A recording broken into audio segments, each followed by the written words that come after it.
Deputy CM NCP chief Ajit Pawar విమాన ప్రమాదంలో మరణించారు. ఈ విమాన ప్రమాదానికి గల కారణం ఏంటనే దానిపై సమగ్ర దర్యాప్తు జరుగుతోంది. అజిత్ పవార్ విమాన ప్రమాదం గురించి ఒక్కొక్కటిగా పలు విషయాలు బయటకు వస్తూ ఉన్నాయి. ప్రమాదానికి గురైన లీజెట్ 45 విమానంలో గగన్ వ్యవస్థ లేదనే అనుమానాలు వ్యక్తమవుతున్నాయి.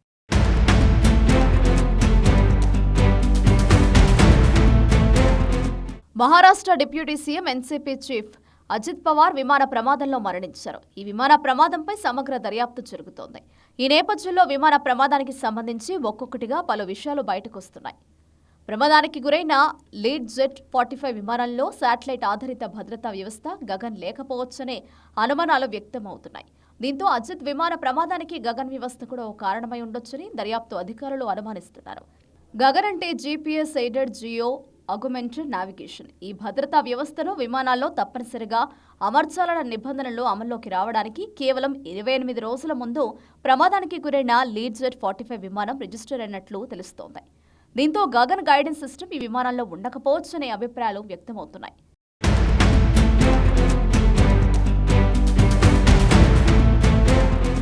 సాధారణంగా దేశంలోని ప్రధాన విమానాశ్రయాల్లో ఇన్స్ట్రుమెంట్ ల్యాండింగ్ సిస్టమ్ సాయంతో విమానాలు ల్యాండ్ అవుతాయి. ఐఎల్ఎస్ భూ ఆధారిత టెక్నాలజీ. ఇది విజిబిలిటీ తక్కువగా ఉన్న పరిస్థితుల్లో పైలట్కు ల్యాండింగ్ విషయంలో ఖచ్చితమైన మార్గదర్శకత్వాన్ని అందిస్తుంది. ఈ సాంకేతికతను ఇన్విజిబుల్ గ్లైడ్ పాత్గా పేర్కొంటారు. వర్షం లేదా పొగమంచు కమ్మేసినప్పుడు పైలట్లు సజావుగా రన్వేపై దిగడానికి ఇన్స్ట్రుమెంట్ ల్యాండింగ్ సిస్టమ్ దోహదపడుతుంది. అయితే ఇది చాలా ఖర్చుతో కూడుకున్న సాంకేతికత కావడంతో బారామతి వంటి చిన్న ప్రాంతీయ విమానాశ్రయాల్లో ఈ సదుపాయం అందుబాటులో లేదు.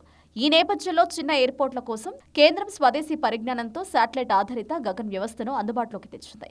ఈ గగన్ వ్యవస్థ గ్రౌండ్ పరికరాలతో అవసరం లేకుండా శాటిలైట్ సమాచారాన్ని ఆధారంగా చేసుకుని పైలట్లకు ల్యాండింగ్ సమయంలో మార్గనిర్దేశం చేస్తుంది.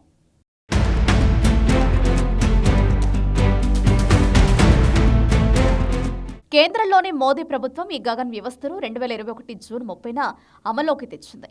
కొత్తగా రిజిస్టర్ అయ్యే అన్ని విమానాల్లో గగన్ వ్యవస్థ తప్పనిసరిగా ఏర్పాటు చేయాలని ప్రభుత్వం స్పష్టం చేసింది.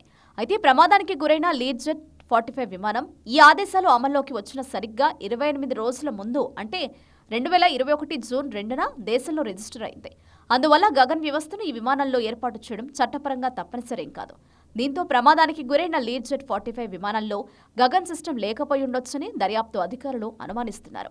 అందువల్ల తక్కువ విజిబిలిటీ సమయంలో పైలట్లు రన్వేను సరిగ్గా గుర్తించలేకపోయి ఉండొచ్చని, తద్వారానే విమాన ప్రమాదం జరగొచ్చని అధికారులు అనుమానిస్తున్నారు.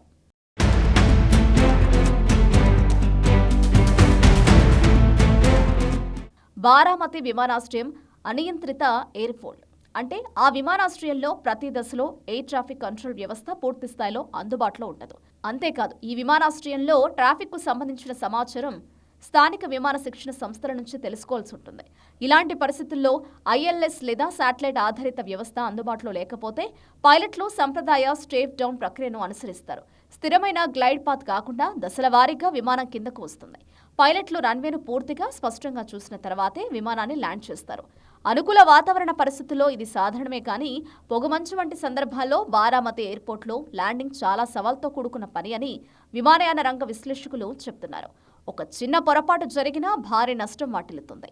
అజిత్ పవార్ విమాన ప్రమాదానికి గురి కావడానికి కారణం కూడా వెలుతురు సరిగ్గా లేకపోవడమే కావచ్చని దర్యాప్తు అధికారుల ప్రాథమిక అంచనా. అయితే పూర్తిస్థాయి దర్యాప్తు తర్వాతే అజిత్ పవార్ విమానం ప్రమాదానికి గల కారణం ఏంటనేది తెలియనుంది.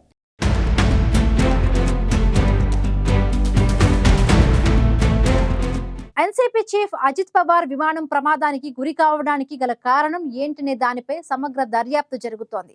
అయితే ప్రమాదానికి గురైన లీడ్ జెట్ 45 విమానంలో శాటిలైట్ ఆధారిత భద్రతా వ్యవస్థ గగన్ లేకపోవచ్చుననే అనుమానాలు వ్యక్తమవుతూ ఉన్నాయి. దీంతో పూర్తి స్థాయి దర్యాప్తు తర్వాతే ఈ విమాన ప్రమాదానికి గల కారణం ఏంటనే దానిపై స్పష్టత రానుంది.